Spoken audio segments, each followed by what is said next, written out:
Senator Halloran, you're recognized to open on LR 14.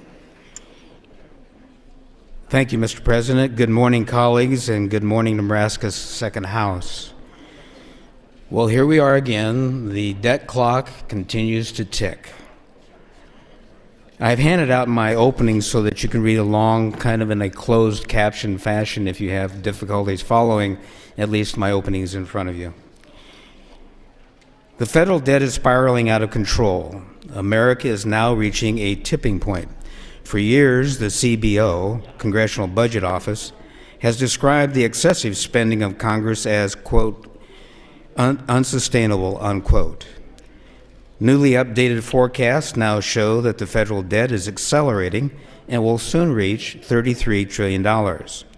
Those are the facts. According to the U.S. debt clock, the debt is inches away from the $30 trillion mark, and Congress just keeps piling on debt. Projections from the Congressional Budget Office have the budget deficit exceeding $1 trillion annually for years to come. Those are the facts.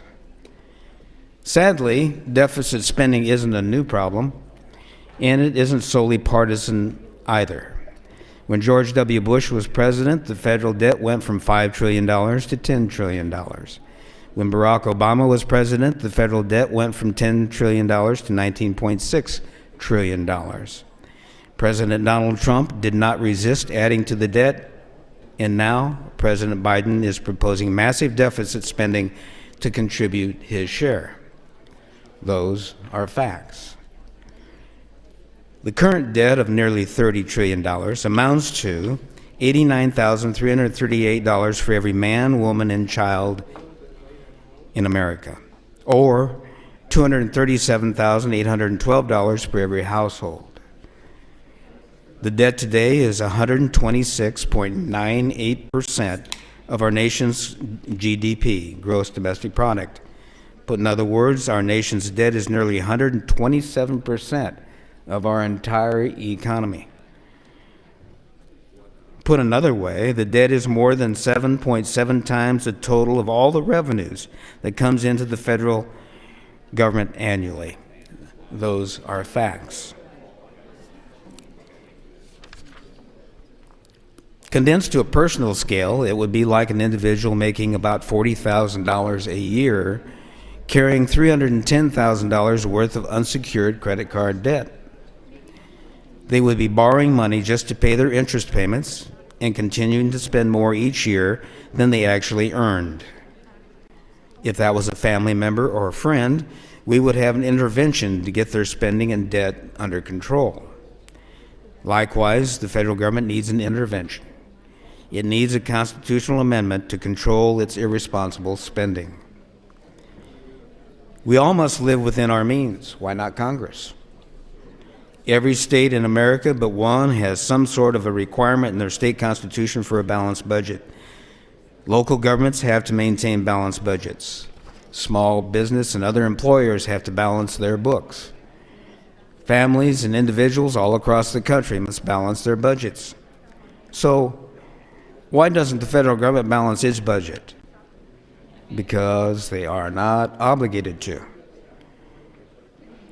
25 years ago, when our federal debt was only $5 trillion, a Nebraska initiative petition successfully passed, 58% for, 42% opposed, which placed Article 18 in our state constitution, directing our state legislature to propose an amendment to our national constitution to impose term limits on Congress.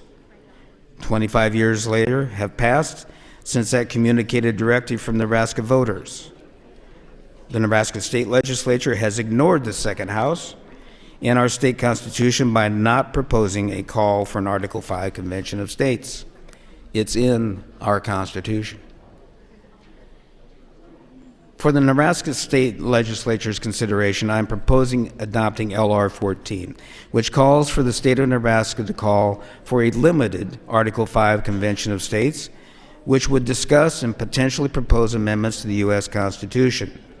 This call will be limited to the following areas. 1, impose fiscal restraints on the federal government. 2, limit the power and jurisdiction of the federal government, and 3, limit the terms of office for individuals, officials, and members of Congress. For those of you familiar with Article 5 in our national Constitution, 2/3 of the states, that's 34 states, will be required to call with matching resolutions to LR 14 to successfully meet the constitutional requirements to convene a convention of states. 15 state legislators have thus far called for utilizing the opportunity the constitutional authors purposely vested in the states to call for a convention through adoption of resolutions identical to LR 14. And an additional 26 states had this call for a convention under consideration.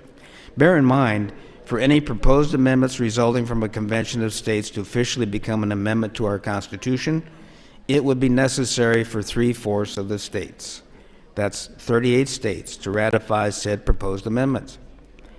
Only after reaching that high threshold of 3/4 approval by states will it become an amendment to our Constitution. To set the tone for this conversation, I wish to make it perfectly clear that neither Congress nor a convention of states can amend the U.S. Constitution. Let me repeat that. Neither Congress or a convention of states can amend the U.S. Constitution. Article 5 makes that abundantly clear. That is a fact. Both Congress and the Convention of States have only the constitutional authority to propose amendments. Put in other words, both are merely suggestion boxes, with only the authority to suggest or propose amendments. Nothing more, nothing less. That is a fact. The framers of the Constitution made it abundantly clear that only after a proposed amendment was ratified by 3/4 of the states would it officially be an amendment to our Constitution.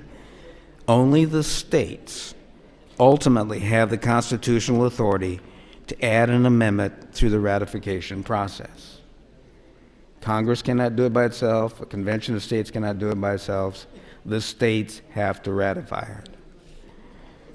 So when opponents of LR 14 express fear of a runaway convention, they are making a misguided and misleading argument against a convention of states. Because a convention of states cannot amend, they can only propose amendments. The states must ratify. Consequently, when the opponents of an Article 5 Convention of States introduces fear, uncertainty, and doubt, they should shift their argument to a fear of a ratification process. There is only one notable historical record of the states making a ratification misjudgment: by ratifying the 18th Amendment prohibition. After a brief era of prohibition, Congress proposed the 21st Amendment, repealing the 18th Amendment. Over 3/4 of the states then ratified the 21st Amendment. This should be comforting to see that there is a means of making a correction if the country opposes a new amendment. There have been 33 proposed amendments to the U.S. Constitution. 27 of those proposed amendments have been ratified by a minimum of 3/4 of the states. 6 proposed amendments were not ratified. The ratification process works. I look forward to a productive factual debate. I will attempt to answer questions factually, diving into the history of what motivated the framers of the Constitution to give states equal footing with Congress in proposing amendments to the Constitution through Article 5. 1 minute. My goal is to present arguments based upon facts, not speculation. A friend of mine recently introduced to me a new acronym, FUD. For the transcribers, that's F-U-B. Excuse me, F-U-D. I fubbed up. Which stands for fear, uncertainty, and doubt. He explained to me that people who have few or no facts to defend their argument will instead introduce FUD, fear, uncertainty, and doubt. I would prefer those who wish to oppose LR 14 to also debate with facts and not present arguments based upon hypothetical speculation of what might or might not happen in the Convention of States is called. In closing, Congress needs to have a constitutional guardrails to keep our spiraling debt in balance with our economy's ability to pay for it. Colleagues, I ask for your support of LR 14. Thank you, Mr. President. I'm here live in Philadelphia at the Tomb of the Unknown Soldier. When you hear the phrase lives, fortunes, and sacred honor, these are the folks we should think of, those who anonymously gave their lives. Well, today you have a chance to volunteer. You need to volunteer for conventionofstates.com, the movement that's going to save the country. These folks were willing to step up and give everything. We need you to give just a little bit. Go to conventionofstates.com and volunteer today.